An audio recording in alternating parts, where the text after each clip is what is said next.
Sunday market update of 2023. Should I say Merry Christmas to everyone? Well, I would say Merry Christmas to everyone, but I understand that some people do not celebrate Christmas. So if you don't, then could you please bear with us for a little bit? Because we're going to enjoy our little Christmas session, and hopefully that's bearable for you. Those who do, gee, I hope you have a wonderful break, and I hope you have a wonderful festive season, and you're being surrounded by people who you love. That's exactly what Christmas is all about. And to some people, it also means enjoying themselves with festive cheer, with lots of food, and some people even have quite a few drinks.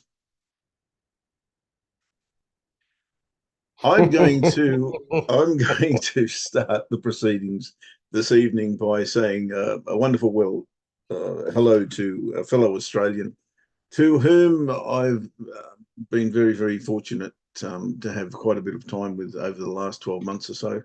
And I'm going to introduce her now. Hi, Lenka. How are you? Hi, Jeff. I'm well, thank you. How are Are you? you Merry Christmas to you. and to you? Are you in the festive spirit? I am. I am. As of tomorrow, I'm on holidays. My bag is packed and I can't wait. Fantastic. Where are you off? Just up the coast to the beach, Rainbow Beach. Ah, So, Rainbow Beach. yeah, I yeah. haven't been there. Actually, is that near Tin Can Bay? It is near, where is it near? About four hours, I reckon. 4 hours from us. Nowhere near Tin Can Pop. Bay. I'm off to Tin Can Mm. Bay later in Oh, the okay. year. And look, I see you've got that wonderful background. I wish I was technically able to put that background behind me. I'll try while having a chat. I guess we Okay. better talk about trading, and I guess the week ahead is challenging for some people because it's the last week prior to Christmas. I What's your attitude towards that going in, and have you got any thoughts coming out of the Christmas break into 2024?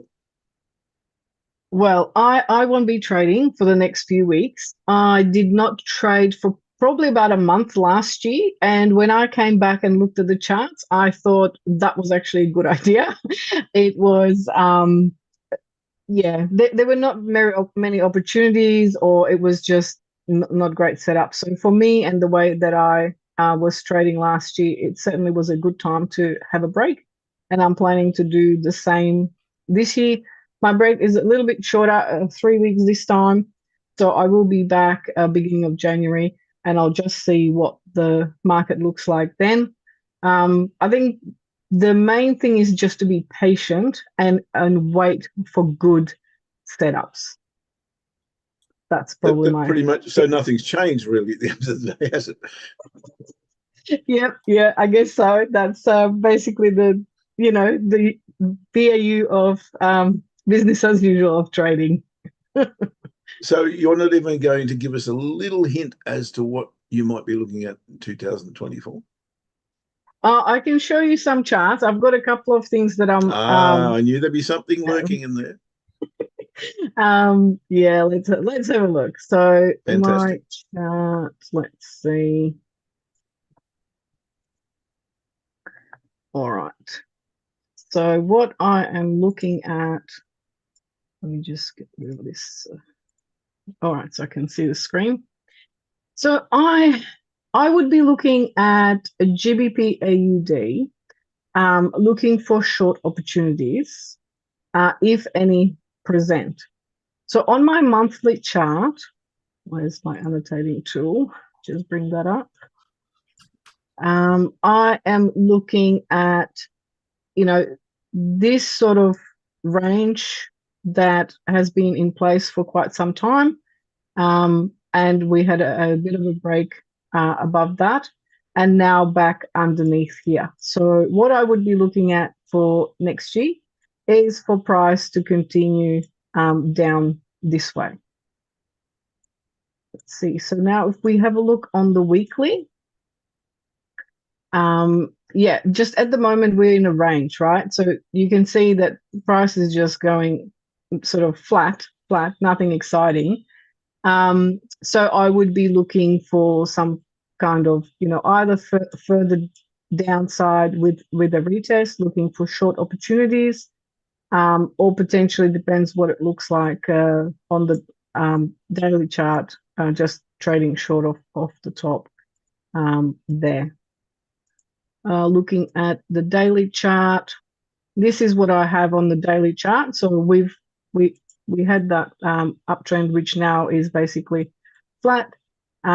It could actually just be arranged there like so, and price could just be following in there for a little while.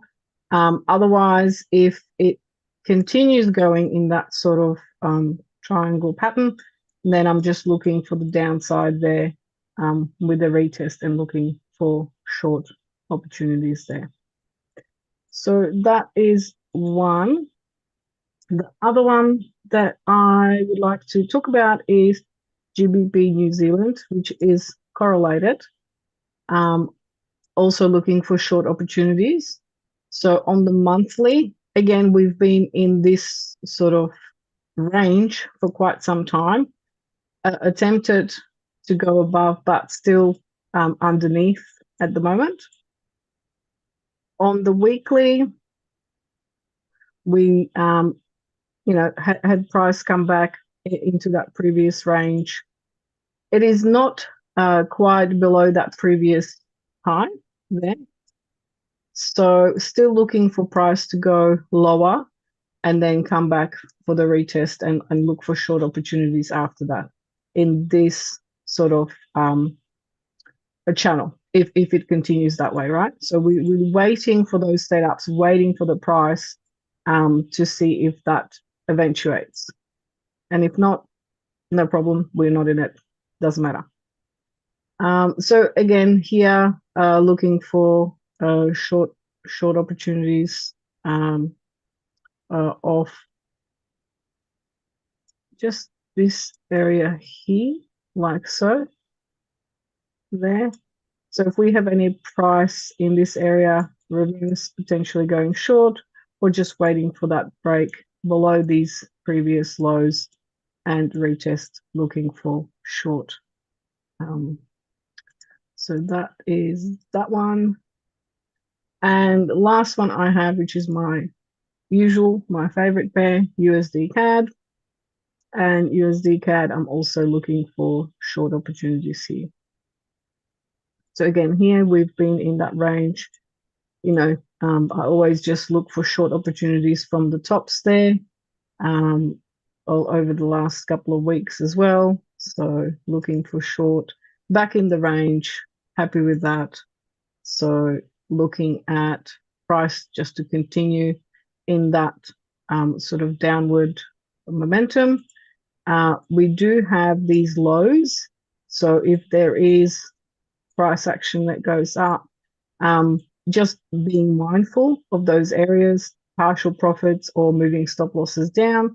And if we do have a breakout underneath, then looking to continue basically going short to these previous lows there to the bottom of the channel.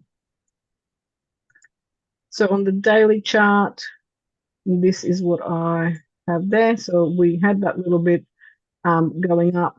Now we're in back in the channel going down.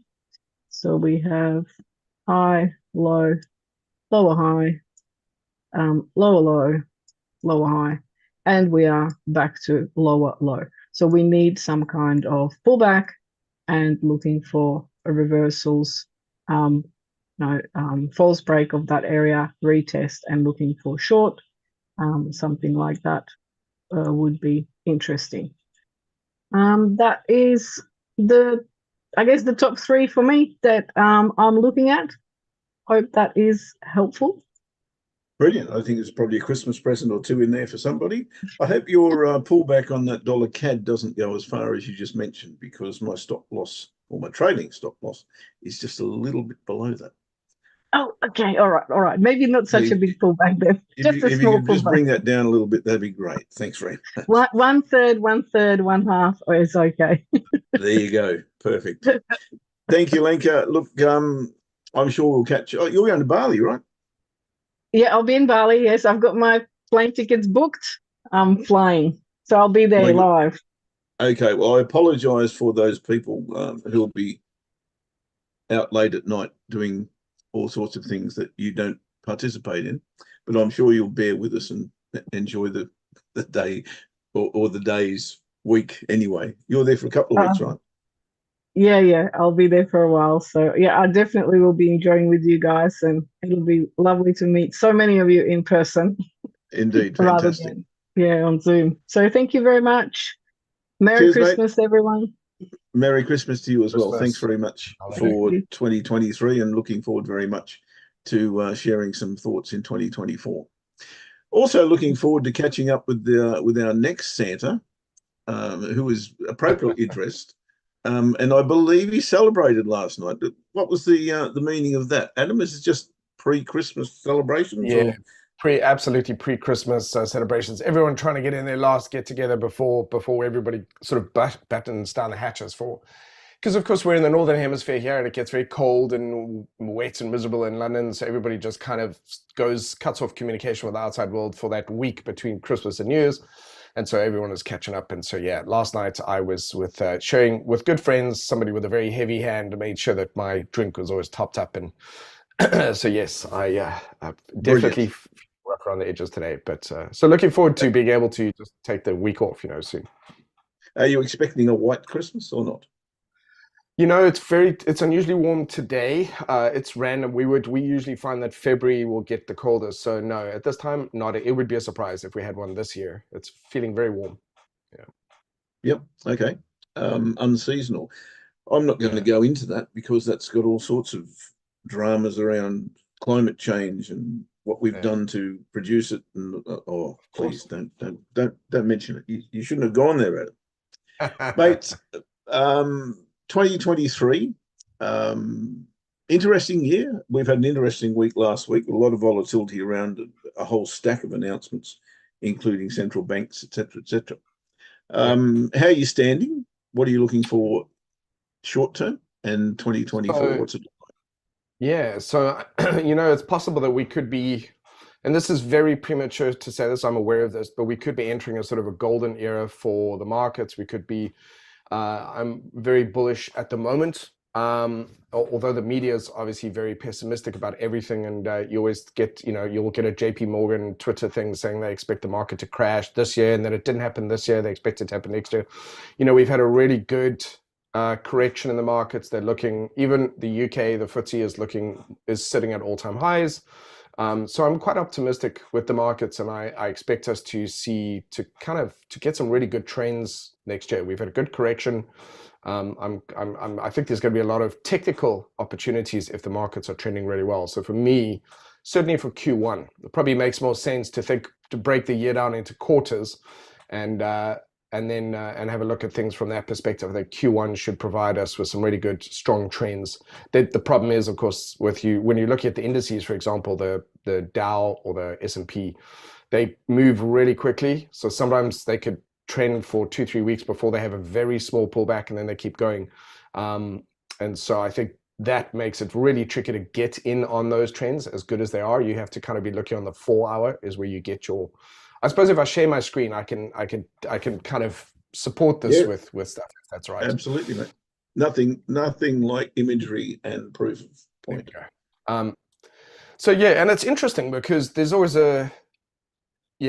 I think for me, one of the biggest breakthroughs as a trader was that moment when I started to not let what I was reading in the newspapers and hearing on the news influence my thinking with regards to it's a very liberating feeling to allow yourself to trust what the charts are doing. And it's a very important step, but it must have taken me a long time to get to that place.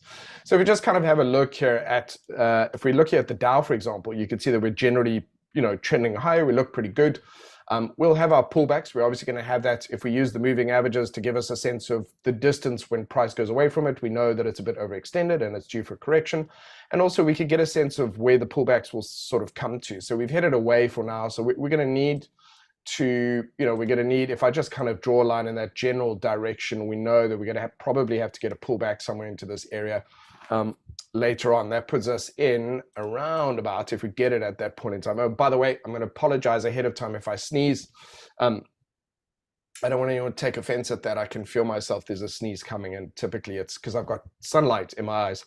Oof. Anyway, Or so is that a I'm expecting. bourbon hiccup, isn't it? Yeah, exactly. So then I'm expecting, we'll have those kind of pullbacks. And so it's a catch-22. It's kind of wanting to take advantage of these beautiful trends. But you can see, look at this at the speed at which they move, you really don't get a very clear pullback, because the only way you can kind of get into a trend is on a pullback or a breakout. And so we get a very kind of small one. And if you want to get on that, the beauty of these trends, ladies and gentlemen, the beauty of these trends is that they're, relatively speaking, they're quite safe in terms of probabilities. If we're in a bull market and the market's behaving, we get really strong sustained trends. And if we can get a good entry with, like you said, we were talking about stop loss placements earlier. But the thing is, there's often multiple choices for where to put a stop loss. You can kind of put it here, and obviously you could put it here, and you could put it here. And the further away you put it, the problem with that is the further you have to go to really kind of make a nice, decent profit.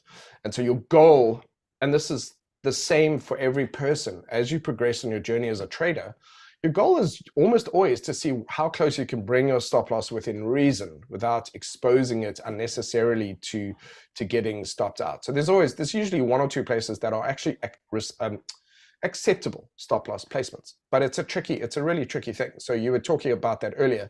It doesn't necessarily mean you're wrong about the direction in which way the market's going to go, but it also means you get a little bit exposed to that kind of volatility. So this is moving quite quickly. The 4-hour becomes, to me, the best one to look for those kind of potential entry opportunities that are closer to the moving averages. And so that's kind of what I'll be focusing on. Most of these markets look really fantastic. I'll be focusing on the ones with the strongest trends, which is the US markets. But I'm seeing some of the stuff happening. And look at that. This is the DAX. The DAX has also been enjoying, incredibly strong moves. So if we just kind of, this is COVID. So this is kind of, the market doesn't like unexpected stuff, meaning that COVID was a surprise. The market had that reaction.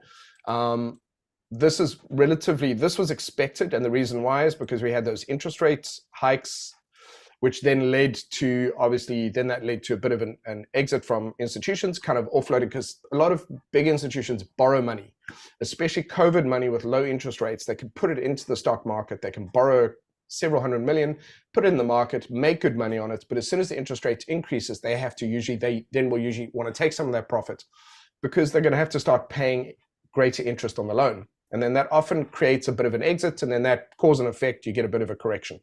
And then the market starts panicking, and you get this whole thing happening. So markets sort of calm down now. We've had that beautiful correction. If you measure that as a fib retracement, it's a 50 fib at least on the DAX. That's a 50 fib correction, which is really nice. And now we've had that nice little move up. And actually, if you measure the next move that we've done here, we've already had a really nice 38,382 pullback on this one. So we're getting very nice, healthy pullbacks, and we're looking very, very good. And that's going to obviously continue to happen. But yeah, so this all looks really good, and we need some nice pullbacks here. So the DAX is looking good. Let's look at the Australia, the ASX. This one's been going very bullishly. So again, it moves too fast for you to be able to get in on the daily, I think. The 4-hour looks really good. So here we could see potentially where, let's just say, for example, this is going to do a bit of a correction. So let's just measure from the top to the bottom. Gives us a couple of levels. I'm also going to do another one from here. So the reason I'm doing this is to see if there's any overlap. So we get a 382 and a 236 here, and a 382 and a 618 here. So that usually means that we've got the potential for either of those to be pullbacks for those areas, would be the more likely of the bunch.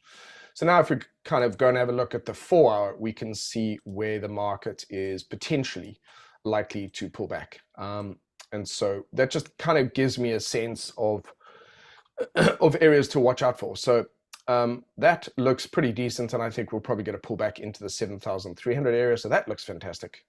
The HK. So HK is very interesting to me as well. We've had this downtrend which has started to turn around. So now we've actually, for at least on the 4-hourly, we've shifted into an uptrend. Oh, and also what I was going to say is I'm actually the same. I'm with Lenker. In my experience, there's really very little benefit to actually trading over the holiday period. I get way more personally from it if I just disengage. I read books about trading, or I kind of maybe skill up a bit, or I do some back testing. but I don't actively look for income earning opportunities during the holiday. Most of the big fish are away on their yachts and on holiday, and the big institutions aren't really doing much, certainly not in London. They're all gone already. And they'll only be back in the first week of Jan. So the volume just kind of drops right down and the trends sort of tend to vanish. But these are the things that are on my watch list, which I think might kick off out the gate, as soon as we get back in the new year's, looking for these kind of pullbacks. So in this particular case, if I just annotate this, looking for a really nice setup over there on the Hang Seng. These are the kind of relatively easy stuff. The reason I say that is because I've seen this type of behavior so often that my confidence in this being a high probability opportunity is relatively high. So for me, this is an obvious kind of setup. Pull back into this area, into the old highs, testing that, and then looking for that to be a nice move up. And it's got that potential to kind of head back over here. So I'm seeing sort of more signs of bullishness in the markets than bearishness, if I'm just on balance looking at that stuff. Okay, so sorry, let me get rid of my drawings there. So that looks really interesting to me. What about the the Nikkei? So the Nikkei is battling a little bit over here as well. It's also coming up to these sort of areas up here, and those signs of correction. So for me, if it's a matter of selection, then I might as well just go with the easiest, the cleanest charts, the ones that look. Let's clean up all the objects here. So let's just get rid of all that. The ones that just generally look the smoothest are the ones that I'll really be focusing on. So I think there's some great opportunities there. Gold is obviously of some interest. A lot of people might be have got their eye on gold and are kind of wonder what's happening there. So this is very interesting to me if we kind of just mark off where we are at the moment. So if we look at the overall history here, we're hovering around this area quite a bit. Now, first of all, back here, this is where I was probably about a year or two into my trading career, or my trading sort of, I guess, journey. And at this time, this was a bubble, and there was this just mania about gold and silver, and they were just, in every forum everywhere, everyone was saying, you've got to buy. It was a lot like a crypto bubble. It was a lot like that. This is the next big thing. You've got to do this. People were selling physical gold and silver, and the end of the world is coming. It was like, if you're new to this whole thing, you wouldn't necessarily have known that this kind of stuff we've seen, that the way some people behave today, existed back then. We kind of get these bubbles. And one of the things, if you've never heard of it, you should really look up what's called tulipomania. Tulipomania is a very famous bubble that occurred in the Netherlands over tulip bulbs, and it was called tulipomania. You should have a look at that. It's absolutely fascinating. So anyway, so this was a bubble that kind of formed on gold and silver, and people were convinced it would never ever come back down, and it actually failed at this level. This is now 2011. It failed at the level. It came right down, broke through this, and came back down and stayed stuck in this area for 6 years below this 1350 level, 1360 level. So the reason I bring that up is because if you ever get it in your mind that there's no way gold or something that can ever can have a bubble and it can ever burst, or something can ever come down, this is a great example that if gold can have a bubble and can burst, it can just fall out of favor with the public. It just is a reminder that it can happen. So it finally managed to break out, and it's now almost immediately sort of tackling these new highs up here. So this overall, it does appear as though we are likely next year to start to work our way through that and head a little bit higher. And it's had a good consolidation. It's had a correction here and a nice consolidation. It's had a nice move up, and it's produced a bullish engulfing candle. So it's a nice break and a retest and a continuation. So I think what's going to be interesting about this is to see the kind of potential for gold over the next year. And if it maintains this sort of channel, we could see that heading up towards, over the next year, we could see it sort of heading up towards 2,300, 2,400, which I think, and again, it has to be calm and it has to be stable. It has to do that. And you can see that actually it really hasn't. It has these kind of moves down and then it moves up, and it's a little bit more erratic. I think once it gets free of this sort of, let's call it this zone where it's been stuck for a while, if we sort of kind of put that whole area there, once it gets free of that, it should start to flow a little bit better. So that's something I'm quite interested in. I think there were some great suggestions by Lenka in terms of on the cross pairs as well. There's some really, really good stuff. So yeah, so that sorry, I've just been talking. Any questions so far? I can't see any, mate. I think we're all good. Okay. So yeah, I mean, I could keep going because there's lots of other things, but I also don't want to be hogging the microphone. So I think, yeah, I was just going to say, I think next year could have some really good opportunities. It pays as a trader to be to try to frame things as opportunities. In other words, psychologically, we should see things, the glass as half full. Because obviously our mindset impacts our ability to see opportunities. If we're very negative and we never think there's anything ever happens, we're not going to see opportunities when they're right in front of us. So mindset is obviously very important. Yeah, so there's, Mate, you know, I think we're gathering you're fairly bullish going into 2024, especially the indices. Yeah, very, very. It looks really good. We've had basically. This is why, let me just kind of present my case to everybody here. If we look at the history of these markets, historically, they tend to go up. So we've got a lot of history here. We can obviously, they go back more than that, but they tend to go up, especially in a very strong economy. The US economy is very strong. The numbers looking very good. And not just that, in comparison to the US economy, China's economy has shrunk to 60% of the US economy, which means the US economy is now taken the lead again. And as I said, we go through the markets and we either have a consolidation, which is this period here, this is an election year, and this next year, this is something we do have to just be aware of. Indeed. 2024 is an election year. So the election years in the US where there's an uncertainty about what the new administration is going to be, because then the new administration will have different fiscal policies, and those policies could change the interest rates and so on and so forth. So all that stuff could kind of change how the market responds to stuff. But right now, as it is, the economy looks really good. And statistically, the incumbents, in other words, the administration that's in place already, statistically, they tend to maintain that for 2 terms. So probabilities are that the existing administration is going to stay for 2 terms. But there's a lot of upheaval going on. There's some real unpredictability going on. And so I believe, and the thing is, the US economy impacts the rest of the world. If the US economy is in trouble, everybody feels it.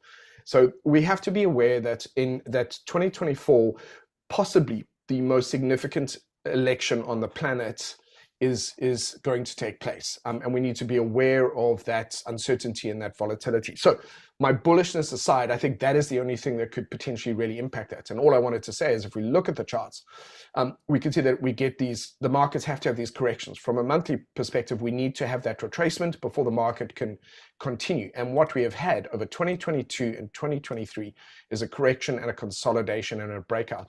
So what that should mean is that if history repeats itself, we should be at the beginning of the next bull market, which might be difficult for people to see that now, but 3-4 years from now, they'll look back and realize we're at the beginning of the next bull run, and those bull runs could last for the next 4 years if that's the case.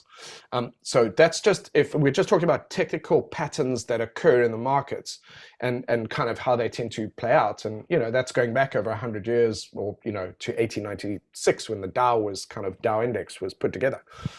So based off that, from technicals, that is what the market is implying that it is looking to do. So if it does that, and obviously we'll know as each month unfolds, we'll know that. But, there's a lot of, the media has been just shockingly bad at reporting the data. It's just bizarre. So like record low unemployment,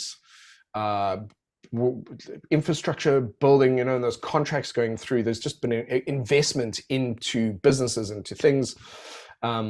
Tax revenue has been increasing, a whole lot of other stuff, which other countries. So the reason I mention all this stuff, which you would think, well, why do we care about that? Is that if that model works, it's going to be copied in the EU and it's going to be copied in the UK, because they kind of follow the lead. Wow, if that's working, then let's start investing in the infrastructure and the middle class and certain areas.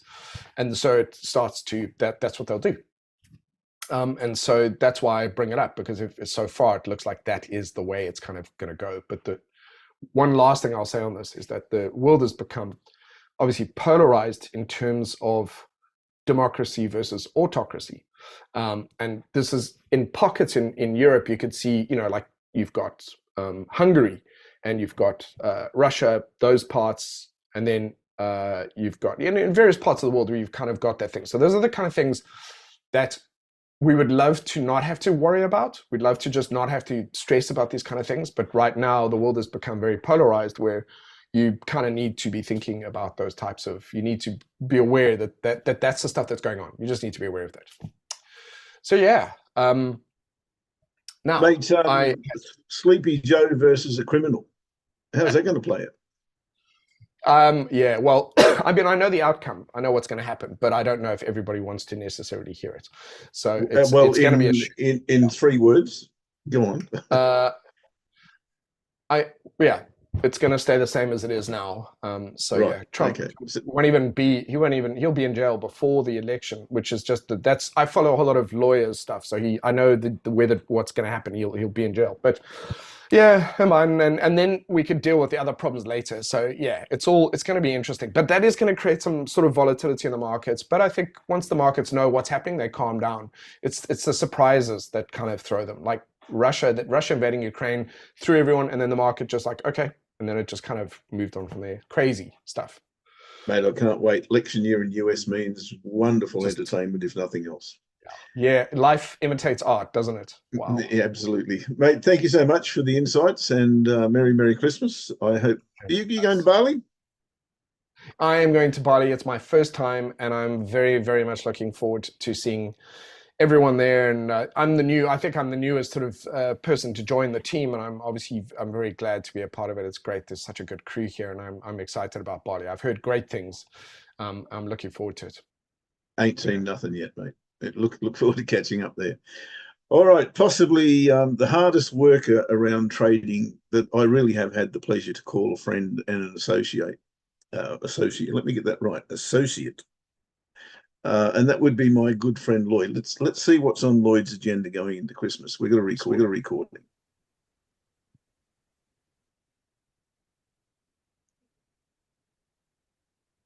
All right, good afternoon, everyone. This is Lloyd speaking. So I suppose this is the last session of the year. And let's go through some charts and see if we are able to bank in any more pips for the year end. So right up my list is actually the Canadian index. So as always, I'm ranking the strongest on the top of my list to the weakest, which is at the bottom.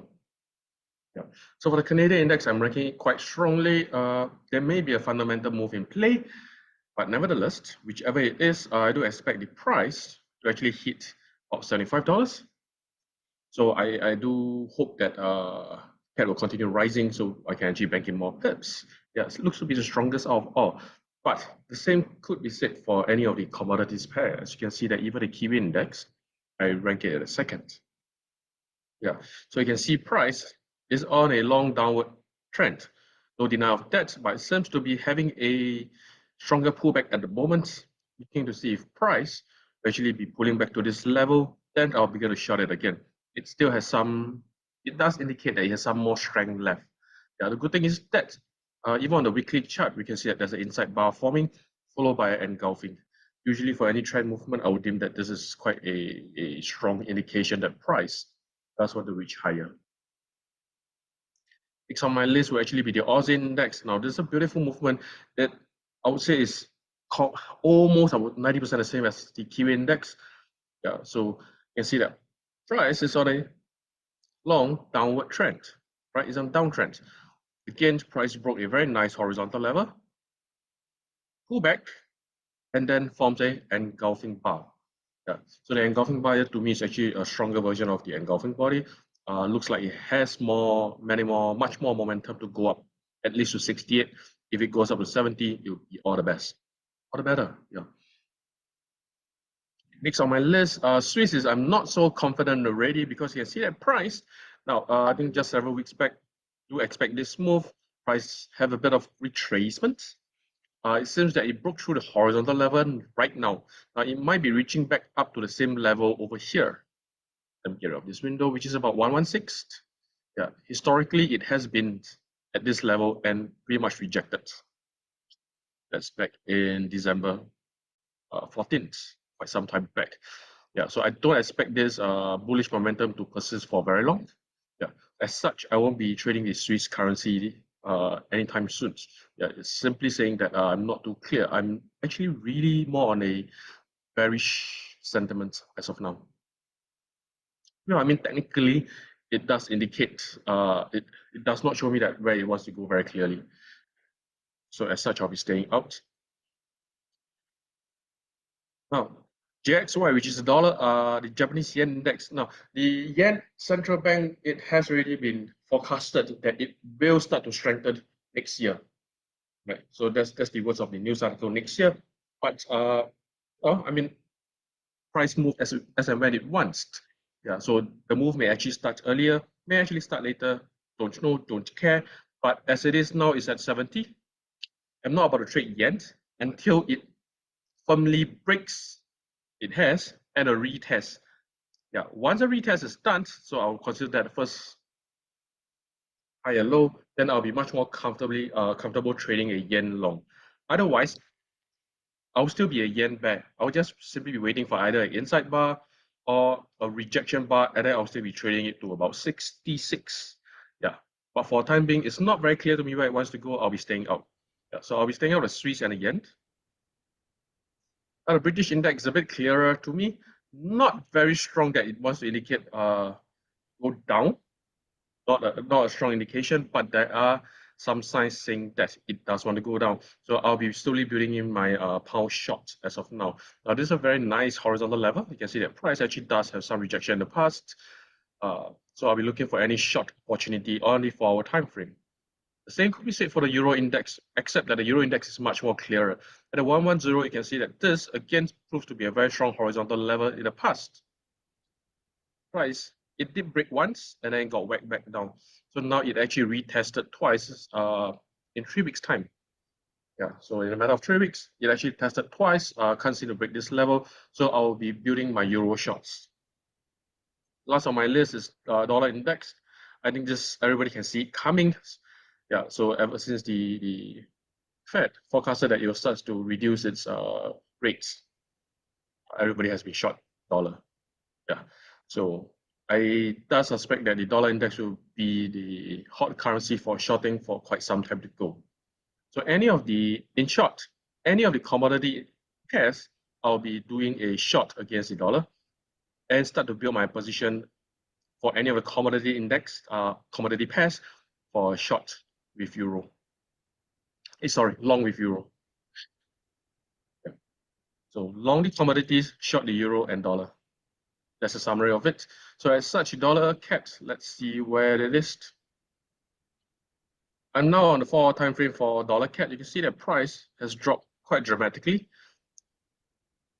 Right after consolidation, not as much as I like. I would prefer to see a longer consolidation. Now, but if it goes back down again and retest, I'll be happy to do a short, another short position. Yeah. Then now let's see the next one, which is the Euro Kiwi. So Euro Kiwi currently at the 4-hour time frame is range bound. You can see that it has started to go short already, which is nice. Yeah. So what I'm going to do is that if price goes up to the high of the range, I'll do a short position. And then if it does a break and retest, my favorite way of trading, I'll do another short position here. Yeah. So all in all, this is my forecast. Thank you for joining me and hope you have a good festive holiday. Goodbye. Bye, Lloyd, and thank you, mate. Hope you have a wonderful Christmas as well as you watch the replay of this. And the insights, as always, are pretty much spot on. I'm looking at that dollar index, and I'm a little bit not bemused, not perplexed, but encouraged, I've got to say, by what I'm seeing on the chart. And I'm a massive dollar bear over time, but that's over time. It's not necessarily right now. I've got all these little lines on here, to be fair. Let's get rid of them. But what I do see at the moment is, pardon me, the fulfilling of a market structure, which is quite clear to me, which is this box range in here, which has been broken once to the downside, once to the upside, and is very, very, very, very well established between about 106 and 99 or thereabouts. At the moment, we're on the backside of a trend line, or a trade line, as I call them. It's not actually a trend line. And what we're seeing off that particular trend line or trade line is a break and retest. Isn't that what Lloyd was just calling for? Something like that. That's exactly what I see. And I also see the bottom of that range looming very, very near. And that's the one thing that does concern me. I'm short-term bear until we get to there. Then I think the dollar comes back into favor for a little bit, and we'll probably go back and fill this space one more time, I believe anyway. Into 2024, when all of this toing and froing with an election year is going to be very, very interesting.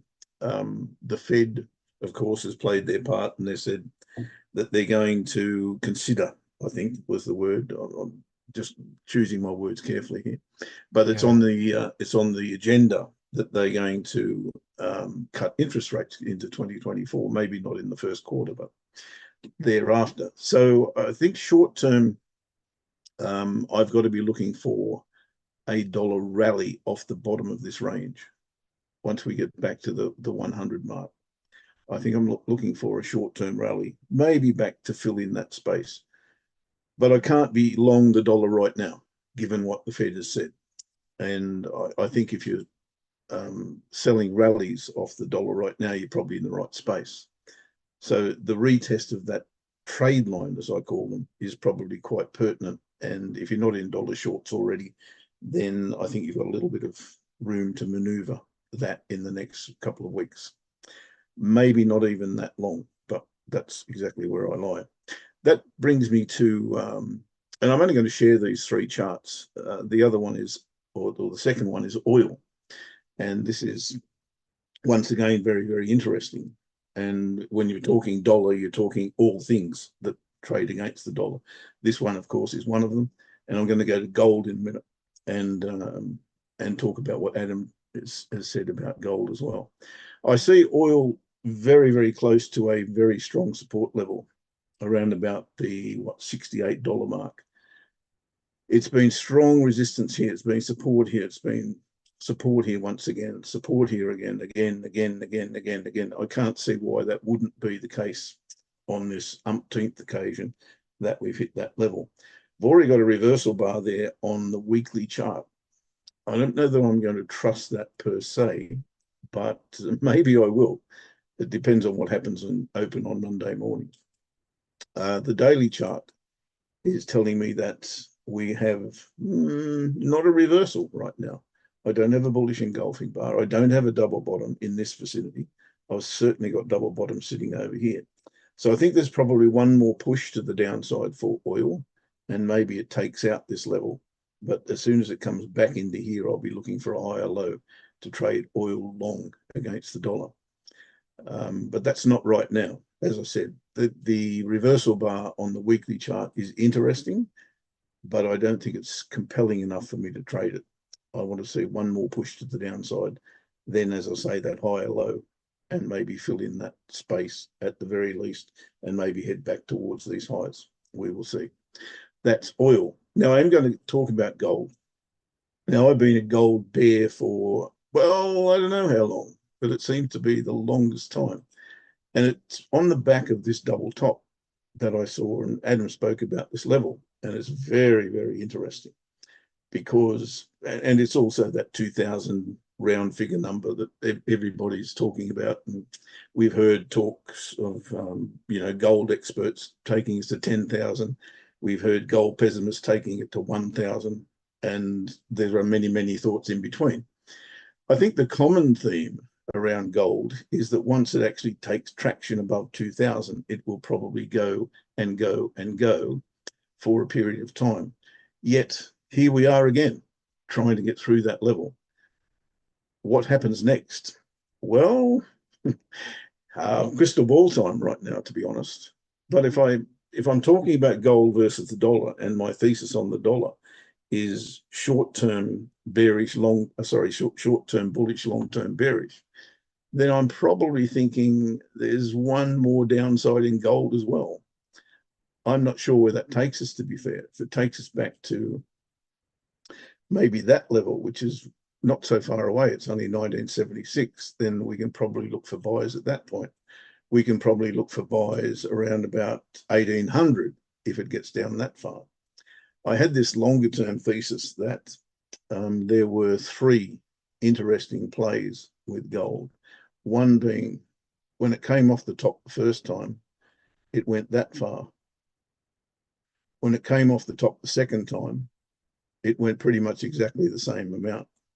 When it came off the top the third time, went absolutely nowhere near that. So that, to my mind, is probably a bit bullish. I'm not convinced that's the case, but I do see in the short term the need for gold to hit some support level, and I'm not sure exactly where that is. That's the first one, in my humble opinion, around about the 1975 mark. There's about 1900. So if it gets down to there, I'm probably a buyer. I'm a small buyer here. I'm a little bit more keen there. But if it goes down to here, I'm a loser. I'll be looking for shorts if that's the case, off the top, off both of these levels.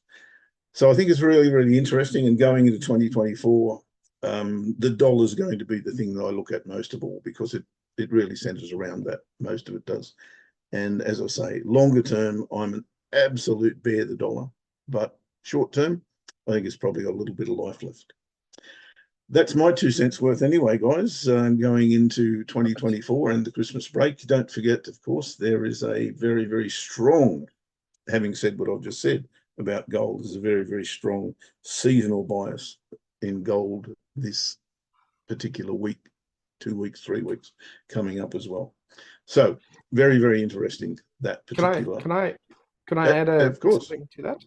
Of course, mate. Yeah, it was fantastic, and that's a really, really good point, because the thing is that, you know, until it gets through that level, we can't assume it's going to get through the level. We have to wait for it to kind of do that, because it could ultimately fail. If it becomes exhausted, it could you know, head in a different direction. And so the point you're making, which is great, is that we, you know, when price anyway on any instrument is battling with a level, it kind of pays to stand back a bit and wait for it to decide which way it's ultimately going to go. So there's kind of clues here, but yeah, again, there just might not be buyers above that level until such time. And then the only other thing I wanted to add was that, you know, a lot of I have a WhatsApp group with guy friends, and obviously from school, and we've kind of, there's a little group of us in London, and one of the things that they often keep referring to is sort of armchair investors. And one of the things they often want to say is that gold is this hedge against inflation, which a couple of the guys, that is their like primary reason for engaging in gold. And so we had a bit of a fallout, because I kept saying to them, look, this gold serves a whole lot of other purposes than simply as a hedge against inflation. And then I said to them also, I said, sometimes you get these coined terms such as gold as a hedge against inflation that doesn't necessarily, and it influences your trading decisions. So people, for example, would have been buying gold during you know, last year and parts of this year, when this year it's been climbing, but actually inflation's been coming down, and last year inflation was off the hook and it was dropping, and a lot of that was driven by the dollar. But because people have this idea in their head that gold is a hedge against inflation, it sort of drives their decisions. So I'm only mentioning this because it's very important that when what we're seeing on the chart is not matching up with what we believe it should be doing, that we should go with the chart. We should always, because then it just means we're not finding a proper explanation. And in 2022, the dollar was the single biggest driver of the markets. And that knocked gold off its feet because the dollar was so strong. And the hedge against inflation component had really very little to do with it. So you need to see a correlation between your idea, what you think the market should be doing, and the market should be doing it. If the market's not doing it, then you need to go with what the charts are telling you. Sorry, that was the only thing I wanted to add while we talk about gold. It's such a great topic. It's such a great topic, and it's such an interesting point in history, frankly. And I think the thesis of what you're just saying is believe what you see, not what you hear, right? Yeah. Yeah. And I believe I'm seeing the end of the show. Hang on 2 secs. I've got a question here. Leon, looking to close positions so the tax year is cleaner. This is from Leon. So that's something to just add. Some professionals either on holiday. This is what Adam was talking about before. Funds will slow. Proprietary traders I talked to also just shutting to take a break after a good year. So a bit of a quiet background. And then there's the question, what are hedge funds going to do in thin markets / sectors, question mark, question mark. Could they ramp up to boost their performance fees, question mark, question mark. Some have made really big gains, and any gains will be additional performance bonuses. Just to add my 2 cents, a lot of bank desks are thinning out. There you go. That's echoing Adam's words pretty much. So is there a golden rule to all of that? I think as novice traders, we need to take heed of what we've just heard. As a little bit more experienced traders, then have a look and see what happens over the next few weeks. Keep your money very, very tight to your chest and put the risks very, very small. That would be my counsel. Yeah. If you've got something that looks absolutely fantastic, by all means trade it, but don't put the house on. That would pretty much, again, be my counsel. Listen, everyone, this is it for 2023, as far as the Sunday market update is concerned. My thanks in particular to Sam, who keeps me honest every single time I come up and get before a microphone. Thank you, Sam, for a great 2023. It's really, really been a great pleasure to be working with you. And to our presenters tonight, Lenka and Adam, thank you for sharing your thoughts on a Sunday evening for most of us. And have a wonderful, wonderful Christmas, everyone. Thanks for being our friends and our family in the A2W family for 2023. We'll be doing it all again in 2024. Have a merry, merry Christmas.